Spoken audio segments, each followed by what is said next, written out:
আজকে আমরা লাঞ্চে কি খেয়েছি চলো তোমাদের সাথে সেটা শেয়ার করে নিই। প্রথমেই আছে গরম গরম সাদা ভাত, এর সাথে আছে লাউ পাতা বাটা, তারপরে আছে থোড় বটি, অর্থাৎ এটা ভাড়ালির একটা তরকারি।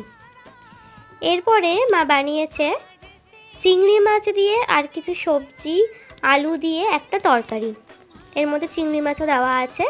এর সাথে চিংড়ি মাছের কিন্তু আরও একটা রেসিপি আজকে হয়েছে আমাদের, সেটা হলো চিংড়ি মাছ দিয়ে কচুর লতি। এটা আমি আগের দিনও বলেছিলাম, আমার মা বাবা খুব ভালোবাসে, তো আজকেও হয়েছে। আর আমার জন্য আজকে স্পেশাল হয়েছে চিকেন কষা। দেখতে পাচ্ছ একদম শুকনো শুকনো চিকেন কষা করা হয়েছে, একদম ঝোল রাখা হয়নি, কারণ আমি এটা বেশি পছন্দ করি শুকনোটাই খেতে। আর এর সাথে আছে লাস্টে একটু আমের চাটনি। তো এই হচ্ছে আজকে আমাদের টোটাল লাঞ্চ মেনু। তোমাদের এর মধ্যে কোনটা সবথেকে বেশি ভালো লাগলো জানিও। আজকের মতন টাটা।